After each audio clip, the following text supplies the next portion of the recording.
প্রিয় দর্শক, আমি Arun Kumar Biswas, detective fiction writer. আপনাদের সবাইকে আমন্ত্রণ জানাই আমাদের ব্যাংক অফ নিবেদিত বই ভালোবাসি তোমার এই অনুষ্ঠানে। আমাদের আজকের পর্বে এই আড্ডা দিতে এসেছেন আমাদের সঙ্গে স্নিগ্ধা রেজওয়ানা। তিনি পেশায় একজন লেখক এবং শিক্ষক, জাহাঙ্গীরনগর বিশ্ববিদ্যালয়। আপা কেমন আছেন? অনেক ভালো আছি। আপনি ভালো আছেন? Definitely. I don't afford to be মানে খারাপ থাকা, এটা আমি মজা করে বলি। আপনিও, আপনাকে দেখে তো মনে হচ্ছে যে আপনি বইয়ের মানুষ। তারা সাধারণত ভালোই থাকে, হাস্যোজ্জ্বল থাকে। আচ্ছা, আপনার বই নিয়ে কথা শুনতে চাই। কবে বই বেরিয়েছে, কি নিয়ে বেরিয়েছিল? আচ্ছা, না দেখুন, আমার কাছে আমার বই বের হয়েছে হচ্ছে 2022-23 সালে। ওকে। আর আমার বইয়ের নাম ছিল নারী সত্তার অন্বেষণে, ঐতিহ্য থেকে বেরিয়েছিল।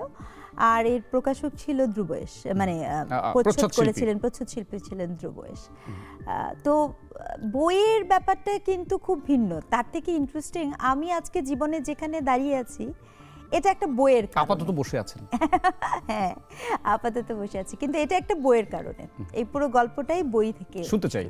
আচ্ছা, আসলে যেটা হয় যে আমি আমার কিশোর জীবনটা কিন্তু ভীষণ রকমের মানে ওই কোড অ্যান্ড কোড খুব ভালো মেয়ের মতো না, মানে আমার না টমবয় না, আমার প্রিয় খেলা ছিল হচ্ছে চিলেকোঠা থেকে দোতলা থেকে লাফ দেওয়া।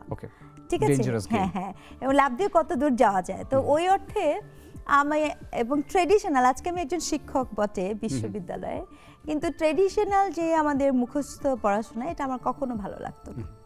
তো আমি যখন সপ্তম শ্রেণীতে পড়ি তখন সমরেশ মজুমদারের সাতকাহন কোনো একভাবে আমার হাতে এসে পড়ে, এবং ওই সাতকাহনের যে দীপাবলি সেও সাথে নেই পড়তো আর কি, সপ্তম শ্রেণীতেই পড়তো। তো ওই যে দীপাবলি যখন আমি পড়ছি, শিলিগুড়ি যখন পড়ছি, তখন আমি জীবনে প্রথম আবিষ্কার করলাম যে ওই ওই চরিত্রটা কোনো না কোনোভাবে আমার চরিত্র। ডুয়ার্সের চা বাগান, শরীদ শেখর। হ্যাঁ, এবং সেই যে আমার মনে আছে সামহাও আমাদের সময় কিন্তু, আমি জানি না এখনের গল্পটা, আমাদের সময় কিন্তু বই পড়াটা এক ধরনের মানে হবি হতে হবে। আবার মধ্যবিত্তের বাবা মার একটা থাকে না যে সারাক্ষণ গল্পের বই না, পড়ার বই পড়তে হবে, এরকম একটা চর্চাও থাকে। তো আমি বই পড়তাম হচ্ছে লুকিয়ে লুকিয়ে। আমি এমন একটি রেস্ট্রিক্টেড ফ্যামিলিতে ছিলাম যেখানে হচ্ছে যে পড়তে হবে, পড়ার বই। কিন্তু আমার মনে হয় যে আমি এত বেশি অন্য বই পড়েছি যেটা বলার বাইরে। এমন না যে সাতকাহন আমি প্রথম পড়েছি, অর্থাৎ আমার বই পড়ার অভ্যাসটা হচ্ছে একেবারে ছোটবেলা থেকে। আমার মনে হয় যে আপনার নিশ্চয়ই মনে আছে, ক্লাস 2-3-তে যখন আমরা পড়ি তখন বের হতো উম্মাদ, একটা পত্রিকা বের হতো, উম্মাদ, আমাদের আহসান হাবিব, হ্যাঁ উম্মাদ, তারপরে চাচা চৌধুরী আর সাবু, এই ধরনের কিছু কমিক বই ছিল, হ্যাঁ সেখান থেকে। এমনকি পত্রিকাতেও কিন্তু নিয়মিত কিছু কিছু আসতো, সেখান থেকে প্রথম। তারপরে আমি যেমন মনে করেন একটা সময় আমার মনে আছে আমার ক্লাস 3 থেকে 5-6 পর্যন্ত রকিব হাসানের 3 গোয়েন্দা। ওকে, আমরা ডিটেকটিভ নিয়ে কথা বলতে চাচ্ছিলাম, একটু আগে অফ দ্য স্ক্রিনে বলেছি।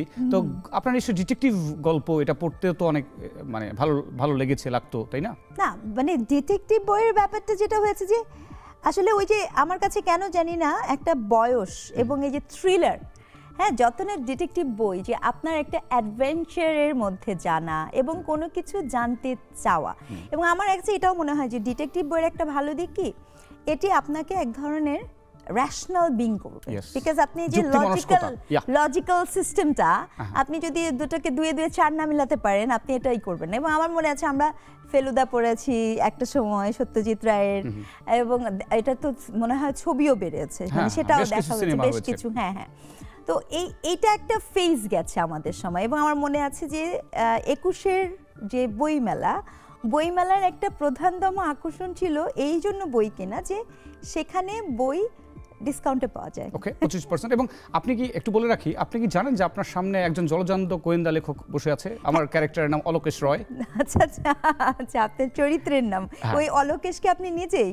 হ্যাঁ, অনেকে তো তাই বলে, সমার্থক মনে করে। আচ্ছা আচ্ছা আচ্ছা, তারপরে মেলার কথা বলছিলেন, বইমেলার হ্যাঁ, কথা বলছিলেন। না বইমেলাটাতে যাওয়া হতো অনেক বেশি, এবং ওইটা একটা টাইম ছিল আমার কাছে মনে হয়। আমাদের স্কুলেও মনে হয় বই পড়ার একটা প্রতিযোগিতা হতো। র‍্যাপিড রিডার ছিল, র‍্যাপিড রিডার ইংলিশে ছিল।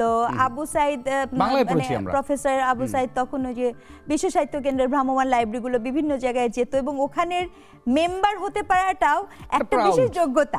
হ্যাঁ হ্যাঁ, মানে আমার মনে আছে যে স্কুলে আমি যে বিশ্ব সাহিত্য কেন্দ্রের মেম্বার, এটা আমাকে একটা এম্পাওয়ারমেন্ট, এটা বলতে ফলাও করে বলতে ভালো লাগতো। এক্স্যাক্টলি। এবং আমার মনে আছে যে কিছু কিছু বই আমাদের কিন্তু বই পড়ার প্রতিযোগিতাও হতো, এবং আমাদের যখন ইভেন পাঠ্য বইও যখন আমরা নতুন পেতাম, আমাদের মধ্যে একটা প্রবণতা ছিল যে ওটা পড়ে ফেলবো। এর একটা কারণ হতে পারে যে আমাদের সময়ে কিন্তু ওই অর্থে এন্টারটেইনমেন্টটা অনেকটা সীমায়িত ছিল, কারণ আপনার ব্ল্যাক অ্যান্ড হোয়াইট টেলিভিশন, এটা আর কতক্ষণ আমরা এবং শুধু সেটাও না, যে একটি বাংলা সিনেমা চলচ্চিত্রের জন্য ঘন্টা ধরে বসে থাকা, 3 মাসে একটি বাংলা সিনেমা, শুক্রবারের ইত্যাদি, সপ্তাহে একদিন একটা ছোট্ট নাটক, হ্যাঁ ছোট্ট নাটক, আজ রবিবার অথবা বহুব্রীহি, এরকম কিছু নাটক, যেটা এর বাইরে। এবং আপনার মনে আছে আমরা ওই সময় কিন্তু শুধু পড়া না, পত্রমিতালি ছিল, চিঠিতে বন্ধুত্ব, এবং ডাক বাক্সে চিঠিতে বন্ধুত্ব। তো এই যে এটা একটা জগৎ ছিল। সমকালীন বাংলা সাহিত্য, এপার বাংলার কথাই যদি বলি, একটু যদি আলোকপাত করতেন যে কি রকম সাহিত্য হচ্ছে, ধারাটা কেমন? আচ্ছা, না সাহিত্যের ধারা কিন্তু ঢংটা কিন্তু ভিন্ন মাত্রায় বিভিন্ন সময় এসছে। যেমন আমি আপনাকে যখন বলছি, যেমন আমাদের একটা, এবং আমার কাছে মনে হয় সাহিত্যের সাথে প্রজন্মের একটা যোগাযোগ আছে। ডেফিনেটলি। যেমন আমরা যেমন আমি আপনাকে বললাম যে সুনীল ও সমরেশের কথাটা একটু শেষ করে নিই, ওটাতে আবার যেতে যাচ্ছি এই জন্য যে আমি যখন প্রথম কলকাতা যাই, মানে ইন্ডিয়াতে আমি কলকাতা যাই, আমার একটা মিশনে ছিল তার সঙ্গে দেখা করা, এবং আমি দেখা করেছি। উনি যখন বেঁচে ছিলেন ওনার সাথে আমার দেখাও হয়। তো এই যে যেমন মনে করেন সুনীলের কথা, যেমন মনে করেন সুনীলের সেই সময় এটা একটা হিস্টোরিক্যাল বুক, তাই না? আপনাকে বা পূর্ব পশ্চিম, প্রথম আলো, কিন্তু সেই সময় যখন আপনি পড়বেন তখন কিন্তু আপনি অনেক হিস্ট্রি জানতে পারছেন। হ্যাঁ, এইটা আমার মনে হয় সামহাউ এখন সাহিত্যে কিছুটা দেখতে পাচ্ছেন মিসিং। এখন তারা খুবই বর্তমান নিয়েই আছে, খুবই ভীষণ রকমের এখনের যে সাহিত্য, এই সাহিত্যের যেমন মনে করেন বেশ কিছু জহিরুল ইসলাম, এরকম বেশ কিছু জন আছে তাদের, বা সাদাত হোসেন লেখেন, উনি মানে সে আমার ব্যাচমেটও, আমরা একই সাথে পড়েছি বিজ্ঞান বিভাগে।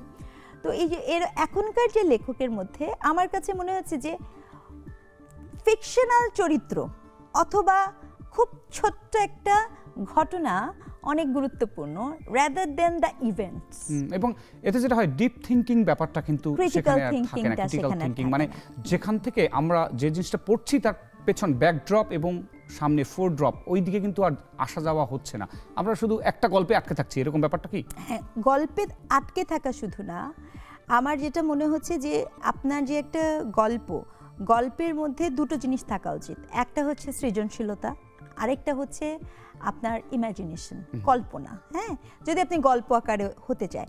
তো এখন যেটা হয়েছে যে আমরা এখনকার যে সাহিত্যগুলো আমি যখন পড়ি, এমনকি যেমন মনে করেন শুধু ইভেন কবিতার কথাও যদি আপনাকে বলি, গতকালকে যখন আমি আমার নিজের বাচ্চাকে কুলি মজুরের কবিতাটা পড়াচ্ছিলাম, গাহি সাম্যের গান, তো ওই যে কবিতাটা ক্লাসিক বলে বলছি না, ইভেন রুদ্র মোহাম্মদ শহীদুল্লাহ বলেন যে কবিতা অনেক কথা বলে, কবিতা কিন্তু প্রতিবাদের ভাষা, কবিতা কি ঘটনার ভাষা।